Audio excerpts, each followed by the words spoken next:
Really?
I know acting right, nigga. Y'all treated a nigga like shit for too long for a nigga to act right. I'm a grown ass man.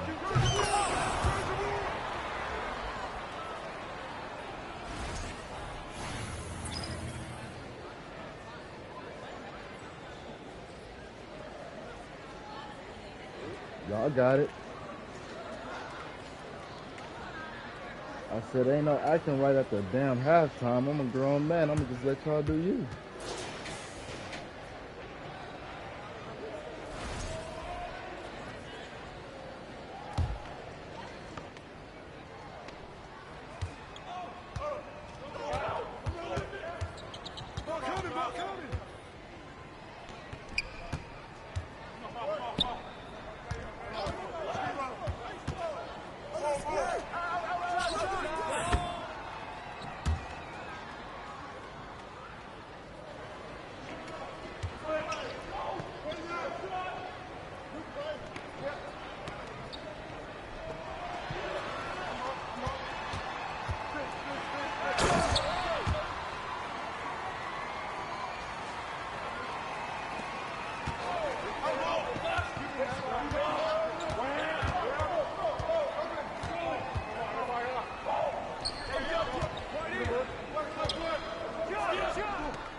You got it.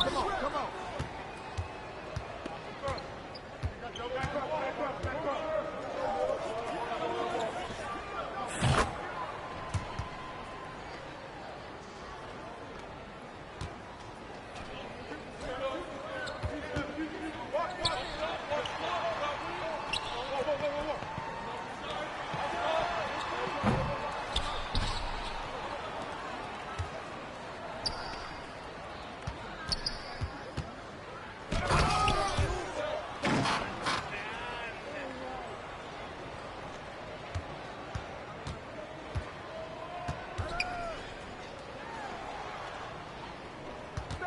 Stay there.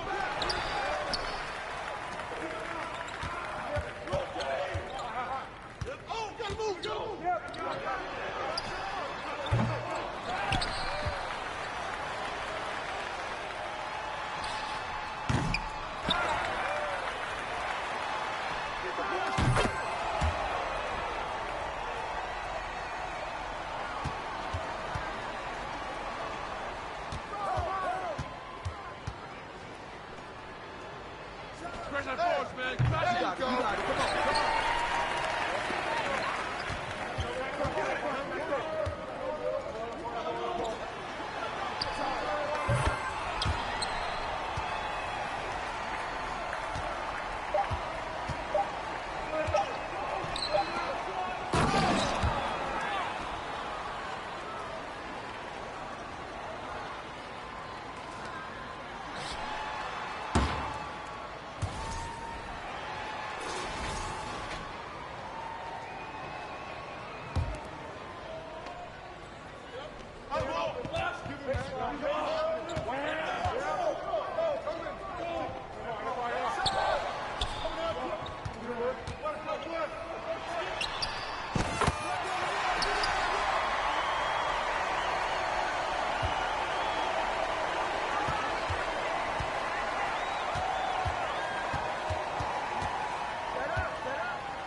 Bitch, I'm in the field, nigga, call me Indiana Jones. Feel like Soldier Boy today, so kiss me through the phone. Feel like Usher yesterday in the shower, bitch, I was burning. Bitch, I'm in the field, nigga, call me Indiana Jones. Feel like Soldier Boy today, so kiss me through the phone. Feel like Usher yesterday in the shower, bitch, I was burning.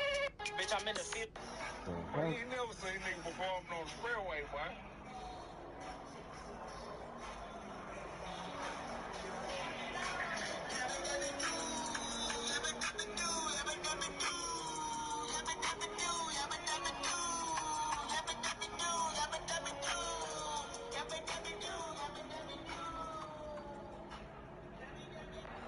Boy, you ain't never seen nigga performing on the fairway, boy.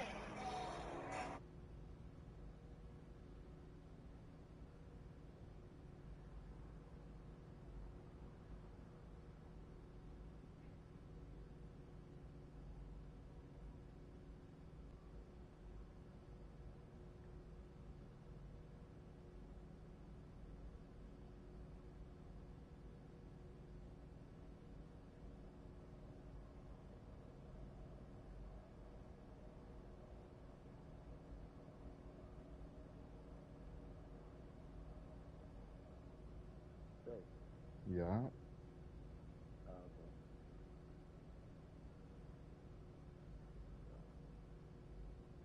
You ready? Mm-hmm.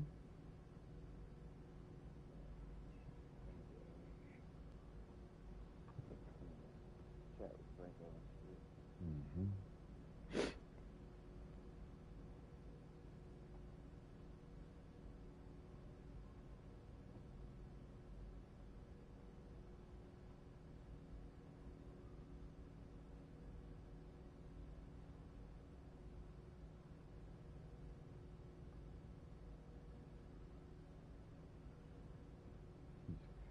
You about to go back to the chat?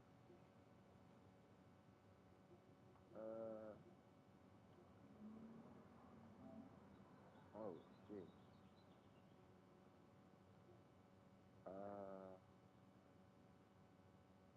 No, I ain't like to.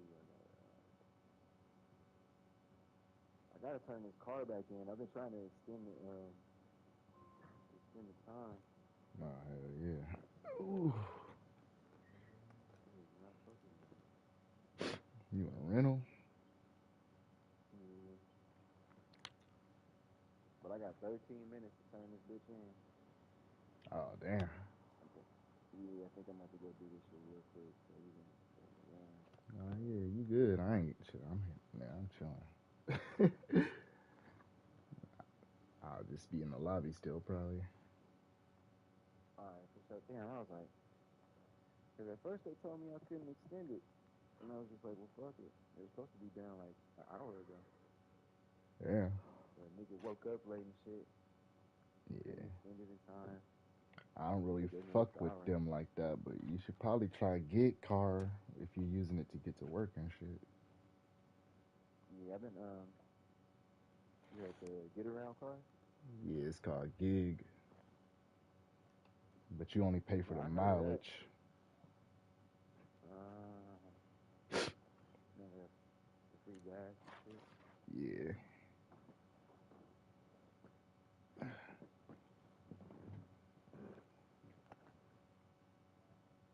Only thing is if you park that motherfucker at the house, somebody in the morning might come rent it and Right, nah. they'll fuck everything up. I see.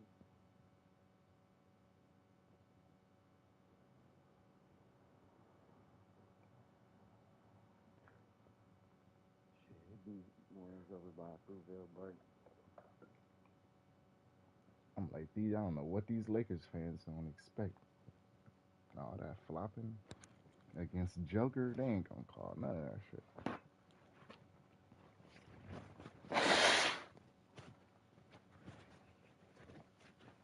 yeah. When I heard LeBron talk about, it was LeBron and AD after the game. And it's like, so man, I seen y'all wasn't even over there celebrating. Y'all was just thinking. Mm. And they was like, what y'all think about this Denver Nuggets team y'all got coming up against next? Nigga LeBron stuck, nigga. Mm.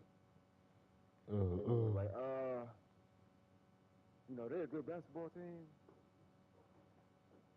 We just gotta come harder, cause they can eat us up. They about to eat them up. He didn't sound confident. They might get swept. That nigga Murray balling and Joker is unstoppable. Damn. No, AD. Oh yeah, but 13 minutes, nigga. I'll be back. That shit right down the street, bro. Hell yeah.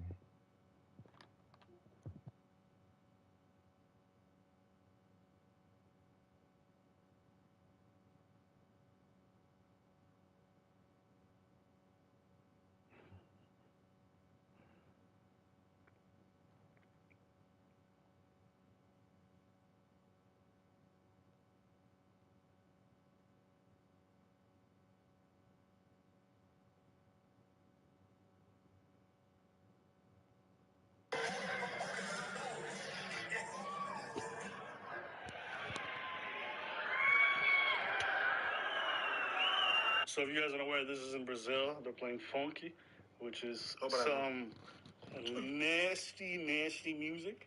And what you mean? It's some very respectable bunda bunda bunda bunda bunda bunda bunda bunda da chicka chicka chicka chicka chicka bunda bunda bunda bunda chicka. Bro, let me just put it this way. The only thing you're supposed to do when you listen to this music is your ass supposed to go up and down. Joga bunda pra cima. Joga bunda pra cima. So anyways, all this to say, the artist brings a woman up on stage, so let's keep watching.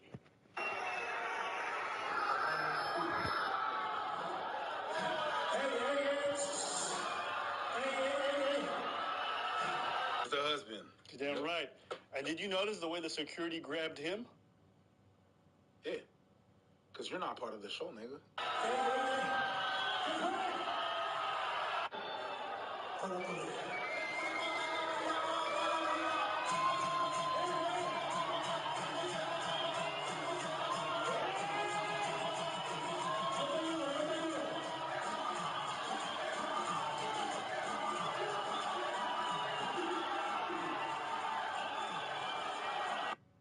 Yo, they were launching water bottles and drinks at this man's head for interrupting the show. What I'm not gonna do is this. I'm not gonna go with my standards and my standards from another country. Go judge whatever the hell is going on in this country. All right. I think it's a bit wild, but that's what happens in their country. Wait, in Brazil, you think they let their wives just go up on stage with a funky artist and go get dry humped in the air? No, sir. No, sir. And my Brazilians watching right now about to lose their fucking mind on you. Think we that degenerate? They do. Nah, me. Okay, listen. That's not where I thought where you shit was gonna go when you started. I'll say this. No. If you my girl, if you're my wife, I won't even say a word. I would literally just put the ring down on the table and bounce. Yo. I mean, she didn't disrespect him once. She didn't disrespect him twice. The bitch disrespected him 3 times in the span of 2 minutes in front of a worldwide audience. Wonder what the first thing she did? Getting up on that fucking stage to get dry humped by some random dude and looking happy. Why? But you want to know the second one? He's a superstar. After this dude gets booted off stage, she's seen arguing with him when he's that upset. That's 2. That's strike number 2. In public, you can't be doing that after you do some fucking foul shit. And number 3, she let that nigga leave alone. Hey, yeah. She let that nigga leave alone. Oh, hell no. No, sir. Hey, yo. My man said, what you think I am, Sneeko? You gonna just cut me on stage? No, bro. Good for him. He had some self-respect. He saw 3 pumps and he tried to break that shit up. Said, bitch, what you fucking doing? You said the 3 pumps, shit. Yeah, he said 1, 2, 3, said, I ain't Sneeko, nigga. Get off me. You said 3 pumps. Yeah. He didn't just sit there butt naked fucking drunk. He fought that shit good. He could have been, but you know what he could have done though? He could have gone on that stage, lay on the stage. Oh yeah, to watch.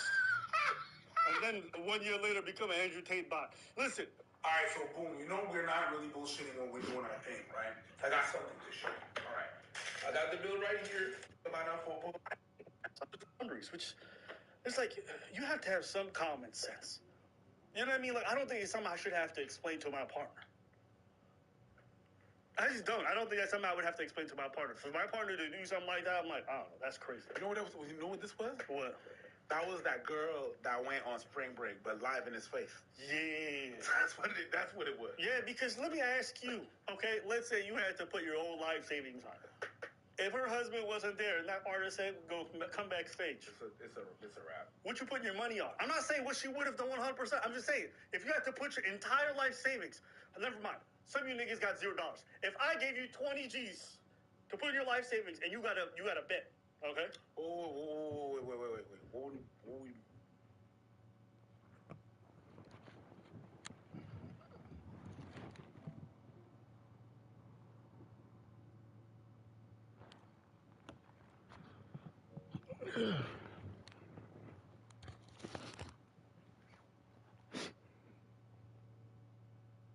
What are we betting on? Who's coming first? Also, my bad. I know some of y'all struggle. I mean, whatever. Who's coming first? What? Oh, because she's going there. That's a fact. So what are we betting on? Who's coming first? You think she's going backstage? No, I just want to know, are we betting on the fact that she's coming first or he's coming first? Okay, so you think they smash it for sure? No. That's a given. The way you gave that 20 G's. Just because she like to go out and dance with her girls don't mean she want to get freaky. Some girls just want a good night. A great night. A really good night. Last night was a really good night.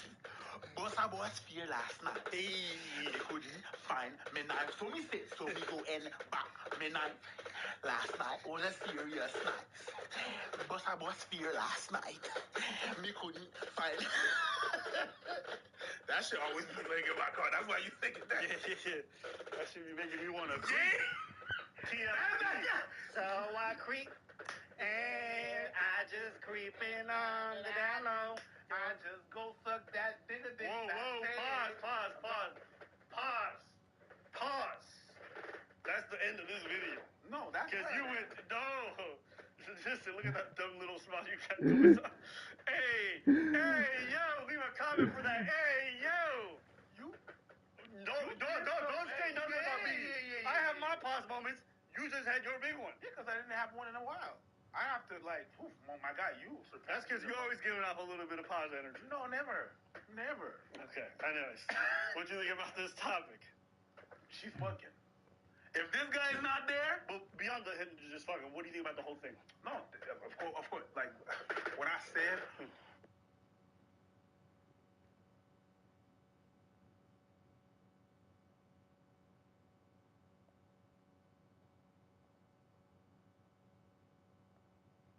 What's going on, everybody? Welcome back to the Cosmic Wonder. I'm Warren Thompson. Thanks for stopping by the channel today. We have a lot of news to talk about, including some important MCU timelines and shows and movies that you need to watch before some upcoming Marvel movies come out, which are confirmed by some people over at Marvel. We're going to talk about how Marvel right now is breaking records and doing phenomenally in the box office, and is in fact not dying, as some people would say, but in fact they are doing the opposite. And with the introduction of the X-Men and mutants coming very, very soon, things are only going to get even more exciting. And the big thing that we're going to talk about today is indeed the mutants, but more specifically an actual mutant movie. So far, we've only been teased with the mutants in the MCU, and we do know a little bit about the X-Men that are coming in Phase 5 and Phase 6, and we know that it's going to be sort of a blend of mutants, both old and new, and actual X-Men, meaning mutants that are actually a part of the literal X-Men team, or the Brotherhood of Evil Mutants with Magneto. Yes, there is a lot happening with the X-Men and mutants in the Marvel Cinematic Universe. The old universes are colliding with our current universe, and we're about to introduce new characters in the next saga. There's a lot happening, but we are indeed going to be getting an official movie that is going to apparently reboot the mutants altogether, which is kind of what we expected, but does give us a little bit of clarity on what Marvel Studios' plans are for the mutants. So if you love Marvel and want to stay up to date, be sure to subscribe to the channel. You can also check out our Patreon account, our Discord, and our website as well. We'll link all of those down below. We also have a giveaway, which we'll talk about at the end. So admittingly, Marvel Studios right now is doing a lot with the multiverse saga, which is expected when you start to jump over into other universes, and eventually have universes collide into each other, and have characters collide with each other as well, which is what we're going to see happen in Secret Wars. Spider-Man No Way Home and Doctor Strange in the Multiverse of Madness have already prepared us for incursions. In Spider-Man No Way Home, we didn't exactly see universes physically collide with each other, but of course we saw the characters cross over. But in Doctor Strange in the Multiverse of Madness, we learned that universes can literally collide into each other, destroying one or both of them, typically. In the comics, that's what Secret Wars is really about. Incursions happen, and basically the whole multiverse does get destroyed. And characters do cross over with each other when these universes collide. That is what we're about to face in the Marvel Cinematic Universe. And with that, we know that the old X-Men from the Fox universe are going to collide with the MCU and make their way over to the MCU. Deadpool 3 is really going to be the start of this, and then it's going to finish off in Secret Wars. Unfortunately, until then, we aren't really going to see any new X-Men in the MCU. It looks like Kevin Feige and Marvel Studios are saving that for Phase 7.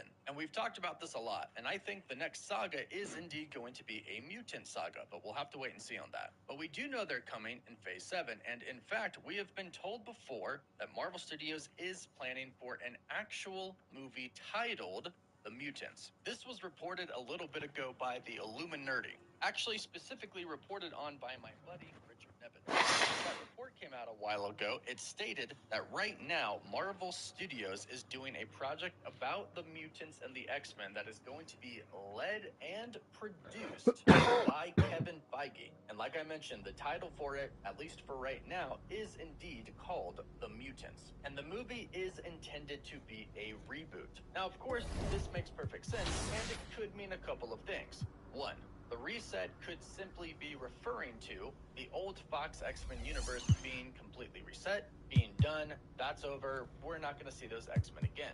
But that's pretty much how it was. The old Fox universe was dead, and we knew it wasn't a part of the MCU, and we know that Disney now has the rights to use the X-Men in movies. So with the exception of cases like Doctor Strange in the Multiverse of Madness bringing back Professor X, and Deadpool bringing back Wolverine and some other X-Men as well, and whoever they bring back in Secret Wars, that franchise is done. It had a great run and produced some great X-Men films, but new X-Men are coming, which is fantastic. But there is something else that rebooting the franchise could actually mean, and this kind of comes with an actual film titled The Mutants. The reboot could mean that right now there isn't actually an X-Men team. There could be mutants in the MCU, as we know, but not an actual team. That could be where this actual movie, The Mutants, comes into play. This could be a true origin story of some mutants getting together to form the X-Men, and in turn, the Brotherhood of Mutants. That's right, we could be looking at a classic origin story for Charles Xavier and Max Eisenhart, who of course would later go on to change his name to Eric, and then of course go by Magneto. Now, we've only really seen this on screen one time, X-Men First Class, but we do know that Kevin Feige does not really like to do things that have already been done before. The perfect example of that is Spider-Man Homecoming. They did not show the classic Uncle Ben dying and Peter Parker getting bit by the radioactive spider getting his powers, because Kevin Feige stated, we already know that happens. We've already seen it before. And with the Fantastic Four, he said it's not exactly going to be a true origin story because, again, we've already seen that. So as far as Charles and Eric meeting, expect something maybe just a little bit different, and the origin for the X-Men to possibly be a little bit different as well. Now, it has been rumored that Marvel Studios is considering really diving into the fact that the normal humans of the world kind of have a problem with mutants. And this actually kind of lines up with the Sokovia Accords, where basically the world decided that they need to keep these superheroes in check. And they showed us that not everybody really thinks of these superheroes so highly, but in fact some people are quite afraid of them and the destruction that they could cause, like the Hulk. So this could fit quite nicely with the narrative of the MCU that we have so far. And what's really interesting about this, which is really exciting, is that this project is seemingly going to combine classic X-Men that we know and love, like Professor X, Magneto, Storm, Wolverine, Cyclops, Beast, the well-known characters, with lesser-known mutants, and actually put a twist on it, like Kamala Khan, Miss Marvel. They said that she was a mutant, and Kevin Feige did say that, yeah, she's a mutant. which is not how she is in the comics, so expect a pretty good twist. Kevin Feige is already starting with it by making Kamala Khan a mutant when she wasn't in the comics. So whatever Kevin Feige has in store for us in this Mutants movie, it is going to be fresh and something that we haven't seen before. It's sad that we have to wait till Phase 7 to probably get this, but we do have a lot going on in the MCU until then. And I'm really glad to hear that everybody is loving Guardians of the Galaxy Volume 3. In fact, Guardians of the Galaxy Volume 3 is doing incredible at the box office right now. In fact, it has the best second weekend hold for any MCU project post the pandemic. So basically, kind of the best since Phase 3. In fact, its second weekend, it earned $58 million, which was better than the second weekend for both Guardians of the Galaxy 1 and 2. So Marvel fans are loving this, which is great because Ant-Man and the Wasp: Quantumania had pretty much the worst fall off in the second weekend. And a lot of people said that the MCU was dead, but no, it is not. And Guardians of the Galaxy Volume 3 is living proof of that. So lots of exciting things coming, including Secret Invasion and the Marvels. And Samuel L. Jackson has recently opened up and told us what we need to watch before we watch the Marvels, which coincidentally kind of gives us a timeline for the Marvels, which I know some people have been wanting to know. Samuel L. Jackson said in the latest issue of Empire that you have to watch WandaVision before. This is, of course, so you can learn about Monica Rambeau. You have to watch Miss Marvel before, of course, to learn about Miss Marvel, Kamala Khan. And he says that you have to watch Secret Invasion first, which means in the timeline, Marvel does come after Secret Invasion, which is something that wasn't made entirely clear until now. But that's coming up pretty soon. We're going to be doing the watch parties for that, so be on the lookout. And of course, the Marvels is right around the corner, not too far away. And it honestly does look pretty good. So, a lot of exciting things happening for the MCU in this saga and the next. So, let us know your thoughts about all of this in the comments down below. And how excited are you going to be for the Mutants? Let us know. Please don't forget to like the video as it really helps the video. Don't forget to subscribe and leave a comment so you can enter our giveaway for a chance to win a PS5, an Xbox Series X, some Marvel Legends items, and some DC items as well. The winner gets to pick one item, and we pick a winner at the end of each month. Don't forget to follow us on Instagram and Twitter. And as always, thank you all so much for watching. Woof woof.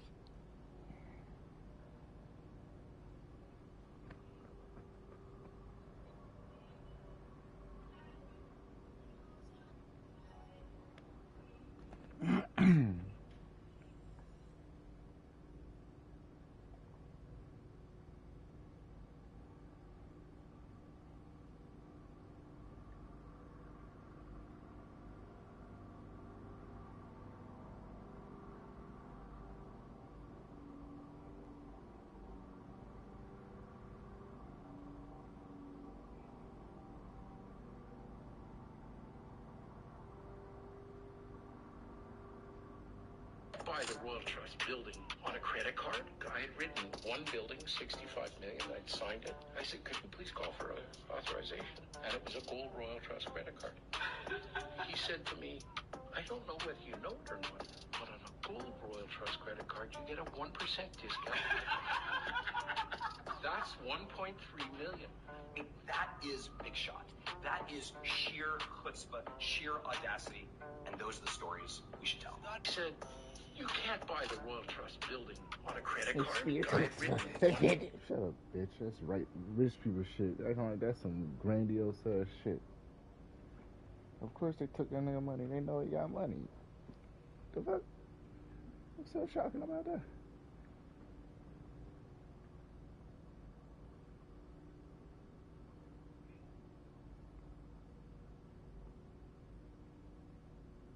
ID's in my bag. In the bag? Yes, I'm a minor, sir. I have security guards. They left that in my bag, sir. I did not pack my bag. On December 12, 2022, the Broward County Sheriff's Office would receive multiple notifications from TSA agents regarding multiple firearms being discovered in a bag during check-in process. Upon their arrival, authorities identified the lead actor, Demetrius Flannery, from 50 Cent's television series BMF, as the individual attempting to transport the firearms in his travel bag. Turn around for me, be cooperative. Everything's on video and audio surveillance. Plus, I'm on body cam. You understand that? Sir, okay. Do you have anything else on you at this point? No, I promise I don't. Okay. Just an actor, sir. No, I understand. concealed weapons permit or anything like that? I don't, sir.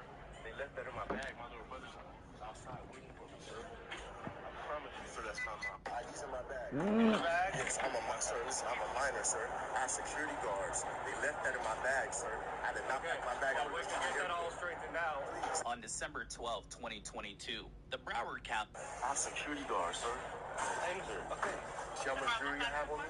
Listen, that's okay if you got that. The problem is bringing it into the checkpoint. Just have a seat for me. My mom's a flight attendant. Just have a seat. I would never do that, sir. I promise you, man. I'm in private school. I'm a good kid, man. I'm not saying you're bad. Have I mistreated you or anything? Not at all. But you understand the severity of what is occurring, right? I would never do this. I fight.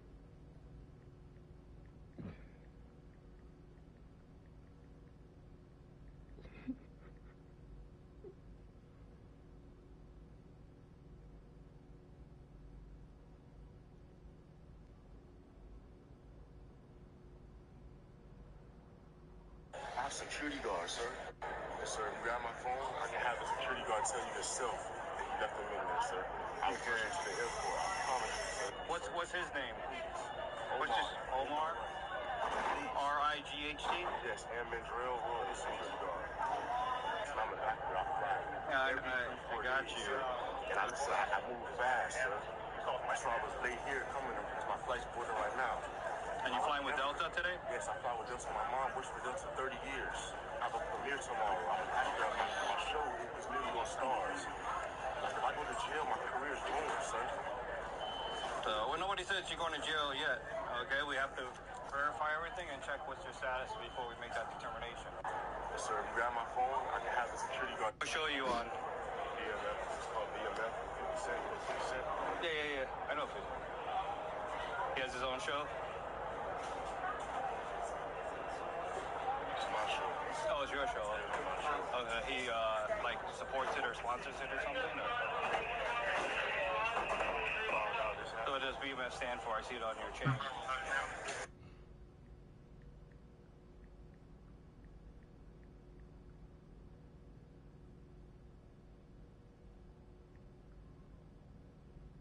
What show are you on? Yeah. I know. He has his own show? It's my show. Oh, it's your show. Okay, he like supports it or sponsors it or something? Or? So what does BMF stand for? I see it on your chain. It stands for Black Mafia. My dad had this little priest. My dad was like, Black Mafia. Right, okay. Back in the 80s. He went to jail and everything, and he just made a show about it, and I got blessed to play. Okay, so you played your dad? I played my dad. Okay. Like The Sopranos, like seasons long. On the second season, like. So how was that experience? You don't have the answer, I'm just asking out of curiosity. I love it. That's why I take my career serious, man. Like, I fly with security. But today they couldn't come because I had to hurry up. But it looks like your security screwed up, and what show you on? BMF. It's called BMF. Stuff in your bag instead of taking it with them. We did. I just looked it up because I see your tweet like, oh, it's from that show, but I've never watched your show. It's a good one, huh? I'm from Saturday.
This stray cat patiently waited for help at the door to get her kittens into a warm and safer place. She gave birth in their warehouse days after she showed up out of nowhere. The mother was bothered by the construction noises and cold. She started bringing her kittens individually and attending to them to calm them down before grabbing the next one.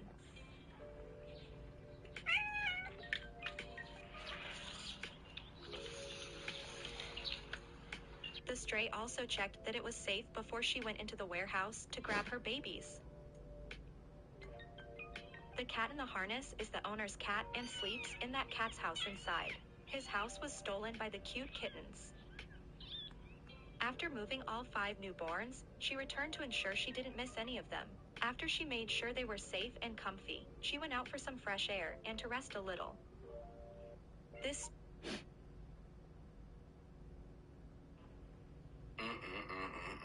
And she just tried to part. What is you partying, baby?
reaction today to charges in the deadly subway chokehold case. CBS 2's Christina Fan joins us live from Harlem with the latest on the local reaction and the remarks by Reverend Al Sharpton. Christina.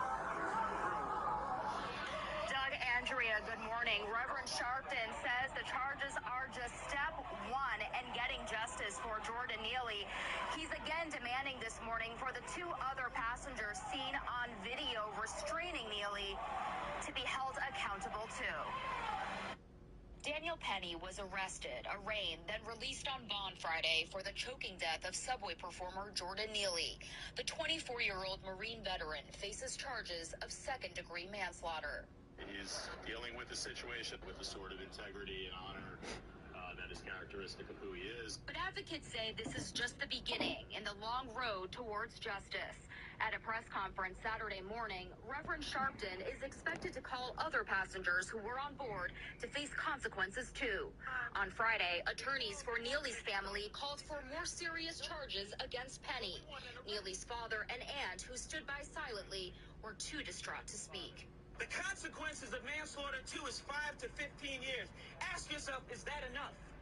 Is that enough for someone who choked somebody out on the train and took their life? Attorneys described how Neely's mental health declined after his mother was choked to death when he was a child. Despite intermittent treatment, a lack of resources left Neely homeless. For everybody saying, I've been on the train and I've been afraid before, and I can't tell you what I would have done in that situation, I'm going to tell you. Ask how you can help. Please. At the arraignment, prosecutors alleged that several witnesses observed Mr. Neely making threats and scaring passengers. The defendant approached Mr. Neely from behind and placed him in a chokehold, taking him down to the ground. They said Penny continued for several minutes, including after Neely stopped moving.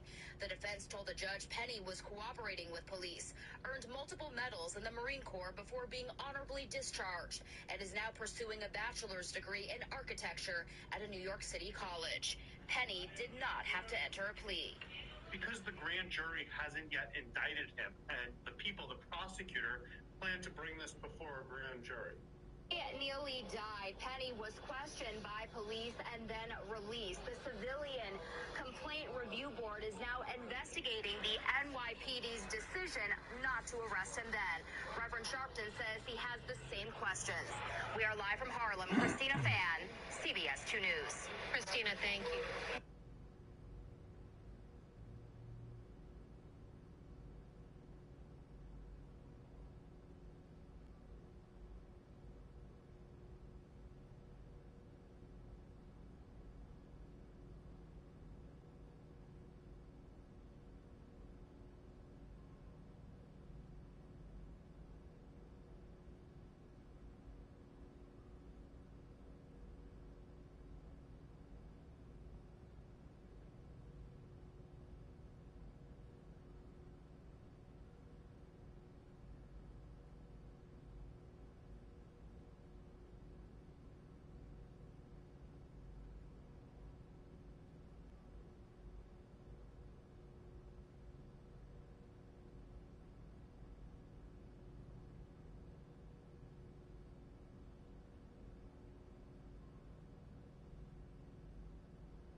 In Genesis, Jesus Christ is the seed of the woman. In Exodus, he is the Passover lamb. In Leviticus, he is our high priest. In Numbers, he is the pillar of cloud by day and the pillar of fire by night. In Deuteronomy, he is the prophet like unto Moses. In Joshua, he is the captain of our salvation. In Judges, he is our judge and lawgiver. In Ruth, he is our kinsman redeemer. In 1st and 2nd Samuel, he is our trusted prophet. Kings and Chronicles, he is our reigning king. In Ezra, he is the rebuilder of the broken down walls of human life. In Esther, he's our Mordecai. In Job, he's our ever-living Redeemer. In Psalms, he's our shepherd. In Proverbs and Ecclesiastes, he's our wisdom. In Song of Solomon, he's our loving bridegroom. In Isaiah, he's the Prince of Peace. Jeremiah, he's our righteous branch. In Lamentations, he's our weeping prophet. In Ezekiel, he's the wonderful four-faced man. In Daniel, he's the fourth man in life's fiery furnace. In Hosea, he's the faithful husband forever married to the backslider. In Joel, he's the baptizer with the Holy Ghost and fire. In Amos, he's our burden bearer. In Obadiah, he's mighty to save. In Jonah, he's our great foreign missionary. In Micah, he's the messenger of beautiful feet. In Nahum, he's the avenger of God's elect. In Habakkuk, he's God's evangelist crying, revive thy works in the midst of the years. In Zephaniah, he's our savior. In Haggai, he's the restorer of God's lost heritage. In Zechariah, he's the fountain opened up in the house of David for sin and uncleanliness. And in Malachi, he's the son of righteousness who rides.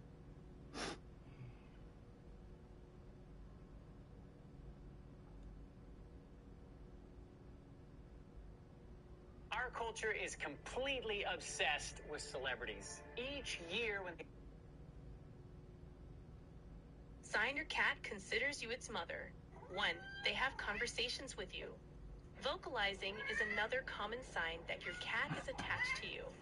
Cats are far more vocal with humans than with other cats.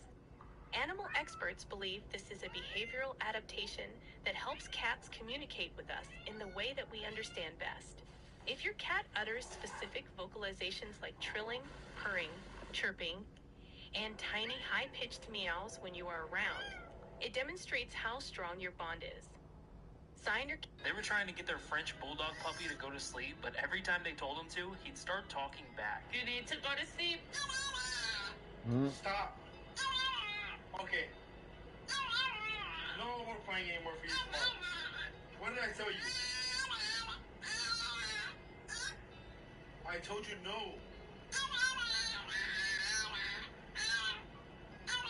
No matter what they said, he'd refuse and argue back. So they told him one last time. No is no, okay? And that's final. I'm sorry. Okay. Come here. Give me a kiss. They were trying to get their... When it's time to eat, this... How much do you weigh? Around 225. 225. For kids born around the 70s and 80s, Christopher Reeve is the OG Superman, but he was initially overlooked by casting directors for being too skinny, despite trying to trick them during the audition. I was a string bean, and Superman's not a string bean, so I wore a big, bulky blue sweater because I thought, oh my god, I've got to look stronger. But the 1970s Superman comics depicted a superhero physique that wouldn't look out of place on a bodybuilding stage. A padded uniform was prepared for him, but Christopher Reeve was determined to build up his own physique for real. On this diet, I eat 4 times a day. I tell you, I'm on a high meat diet, protein diet, vitamin pills, nothing like steroids or anything like that. But I get to eat as much of anything that I want. It's great. Although he didn't get huge by today's standards, he really filled out his 6'4" frame.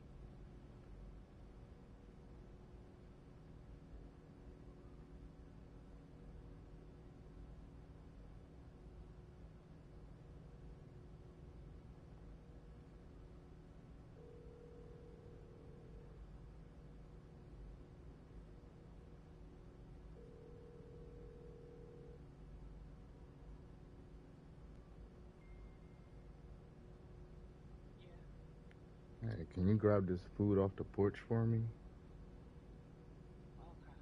Thank you.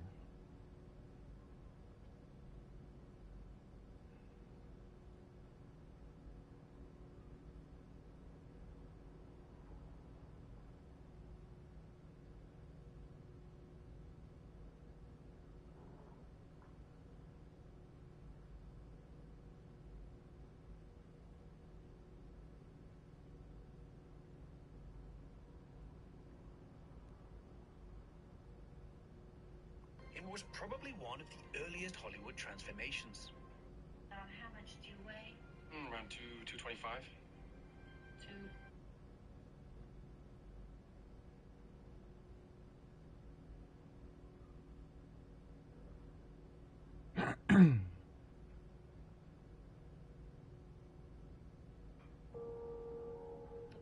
look at it and think, man, how could one man do this in his lifetime? But it wasn't in his lifetime. It was in like a third of his lifetime. Because the other 2/3 were spent making money to do it. It's only ever been in his head. How did he figure it out? He just started stacking one rock on top of the other and making shapes out of it. 53 years later, this is what you got. Simple. A simple man with a big project. All right, I'm Dan Bishop, and this is the castle my dad built, Tim Bishop.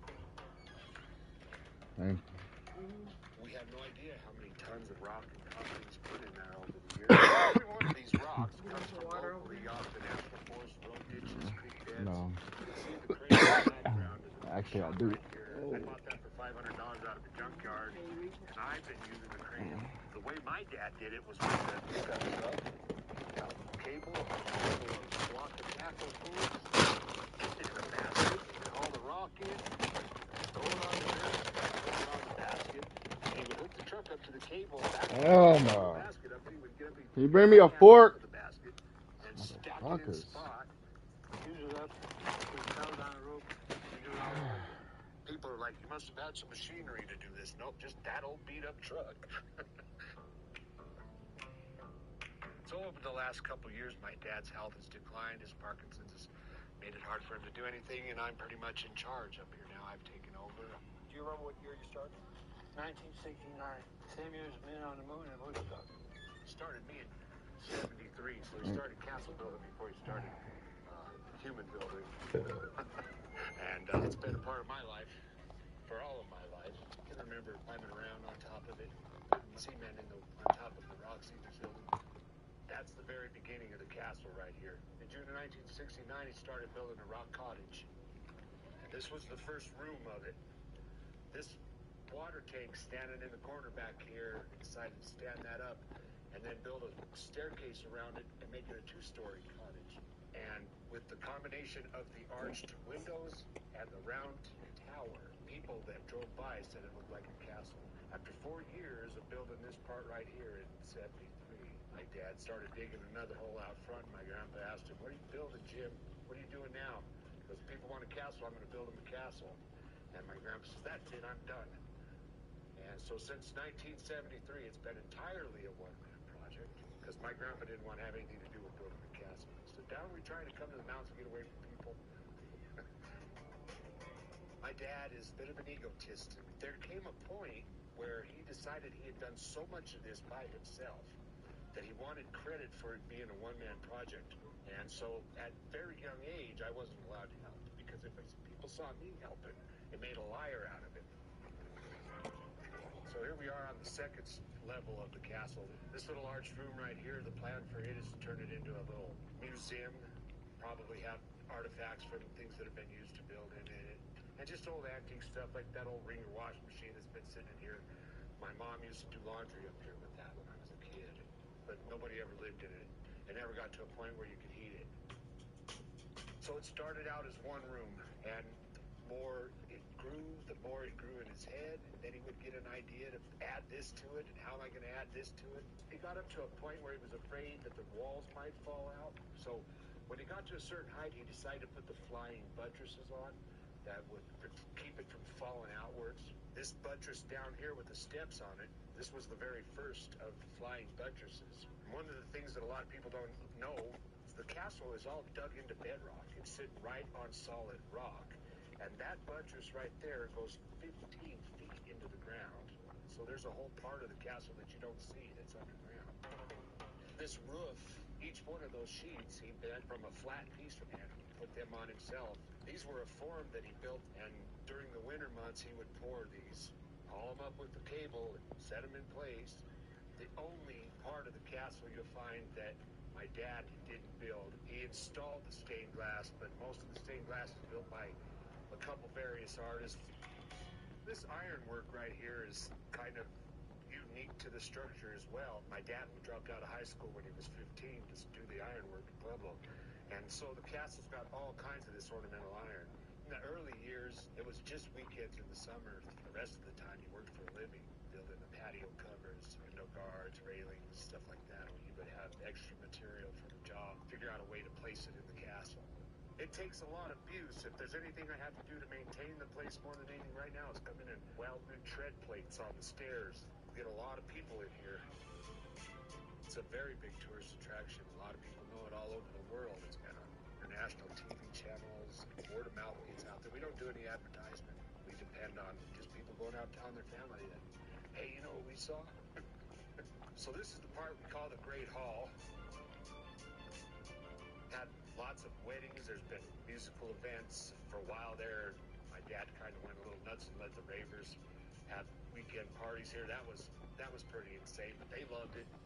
That one rave, there were like 50 people that had just collapsed in the middle of the night one night, just sleeping upside down in the dirt.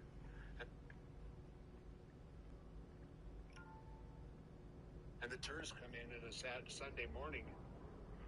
I just couldn't figure out what was going on, right? My dad loved the raves and the attention he got from it. Because if there's anything more that has built Bishop Castle, that just sheer determination, is the attention he got while he was building it. They still call sometimes wanting to know if they can throw a rave, but the county imposed an injunction against the all-night musical parties here. If you look at each one of them things right there, they're all uniform, right? They were built on the ground in sections, and then he had a big scaffolding, and he put the first one up. They put the second one up, and he moved the scaffolding back, and he just worked his way back and assembled in place. It's the same thing with the dragon on the front. It took him 6 months to build the dragon, and then it was brought up and hoisted up with a pulley and welded in place. Well, that would get the attention of the news media. They were ignoring me all the time. And when I put that dragon up there, they quit ignoring me. It's actually built out of discarded stainless steel warmer trays from the hospital. And he took each warmer tray and cut it into 8 D-shaped scales, and then pop riveted each one to the metal frame. That's like something like 12,000 hand-driven pop rivets in the dragon alone to create that. These balconies are an add-on idea. What made him decide to put the balconies on here, I'm not really sure. You would think that he's been stacking rock. He'd done enough, but one day he decided to build a 6-foot wide balcony hanging off the side of the castle out of iron. And there's just no real rhyme or reason to where it came from. The idea here is to have an elevator that'll service the 3 stories. It's got a Jeep winch in it right now. If I put a little work into it, I could get it to where it can go up and down, but it's by no means meets any safety standards, and I wouldn't want anybody on it, right? This square tower that comes up, it's 160 foot from the ground to the top of the spire up there. There was a time where he was hauling 3 tons of rock every 2 days and installing it in that summer, and that tower went like 60 feet in one summer. It's just insane the way he would wake up with the sun and get in that truck right there and go out and load it plumb full of rock. He would put the rocks on the platform, get in the truck, and back the truck up. The reason why that tower is that tall is because he couldn't back up any further without driving off the cliff.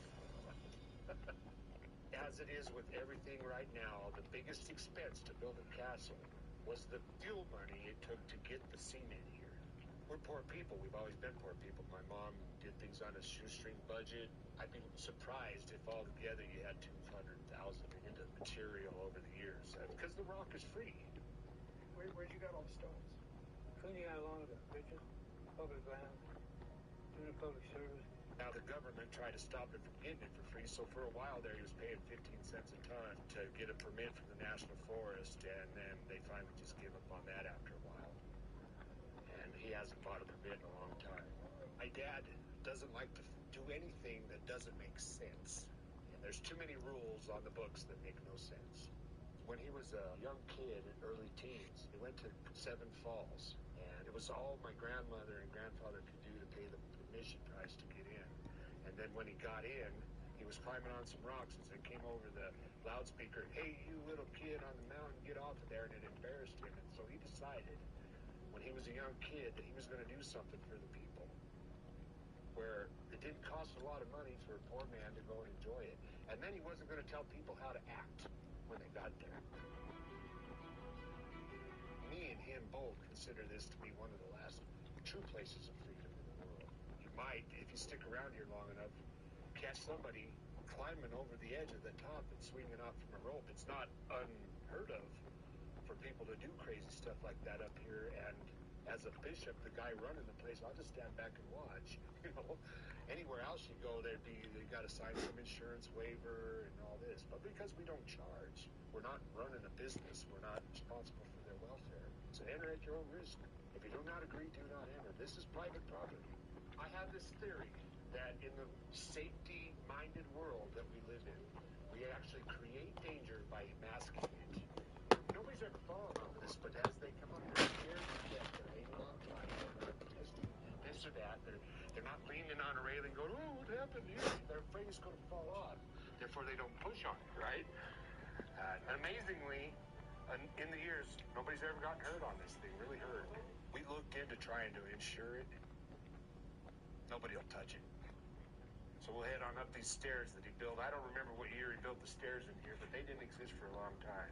You could see where he drives the pin into the rock. Then he would lay the step in, weld the pin to the step, and just worked his way up, one step at a time.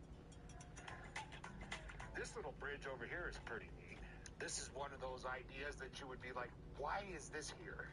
Well, he decided when he got this tower here and got that chimney tower over here, wouldn't it be cool if I built a walkway that went across from one tower to the other? So there was a time when he was actually out here building with nothing over here. So he was hanging in the air on the steel that he was building. This is an example of how he got the material up here. He would hang a pulley off of that point, drop the cable down, build up to the pulley, and then he would weld more iron scrap up and hang the pulley another 10 foot high and build up to it again. So the idea of this metal structure right here, it's a geodesic dome. His idea was to put one-way mirrors you could see out, and at night, the moonlight, as it spun, because it's built on a track and it'll go around in circles, would be like a big disco ball. And that if there were aliens visiting from outer space, it would track them. And then we could open the place up free to aliens as well. The big permanent picture in his head that I think I have a similar picture in my own head is 2.5 acres surrounded by wall with vendors and like a Renaissance festival happening all the way around the 2.5 acres. I just need to get bigger, but being retired, it won't. I pray to God every night to get back to my old self and start working again. There's this thing going on right now with my dad where he might be better off in a retirement home, but I believe in the same kind of freedom that he does, and this is where he wants to be, sitting out there telling the story to people. I enjoy people stuff. I like to show them what I've done. Hopefully we can keep him right up here till the day he dies, because I know this is where he wants to be. I'm Jim Bishop, and the cowboy is the coolest thing I ever met. That's fucking crazy.